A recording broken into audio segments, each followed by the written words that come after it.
রাস্তা নয় যেন মরণ ফাঁদ। গোমরা থেকে দিগরখাল ৬ নম্বর জাতীয় সড়কের করুণ অবস্থা। যে কোনো সময় দুর্ঘটনা ঘটতে পারে আশঙ্কা স্থানীয়দের।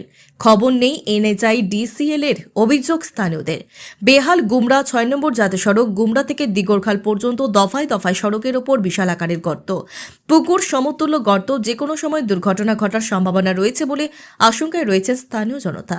রাস্তায় চলাচল করতে ব্যাপক অসুবিধার সম্মুখীন হচ্ছে যানবাহন সহ স্থানীয় জনতা। দীর্ঘদিন ধরে বেহাল জাতীয় সড়ক মেরামত না হলে গণ আন্দোলনের হুঁশিয়ারি স্থানীয় জনগণের।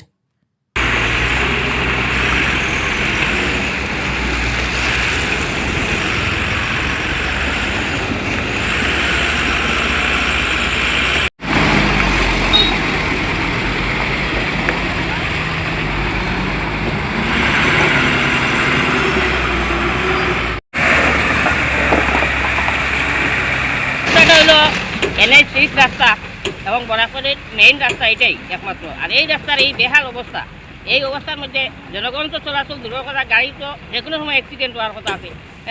কিন্তু এত বড় বড় গাছ হয়েছে যার কারণে নাজেহাল অবস্থা, গাড়ি চলতে পারে না, অনেক গাড়ি ভাঙচুর হওয়ার। এরপরে এখানে প্রশাসনে এই রাস্তার প্রতি কিচ্ছু করে না, কোনো তারা চক্ষু নাই। ওদিকে অবিলম্বে এই রাস্তাটা যদি এটার মেরামত করা না হয় তাইলে এলাকার জনগণ একটা চিন্তাধারা করতে বৃহত্তর রাস্তার উপর আন্দোলন করতে বাধ্য হইব।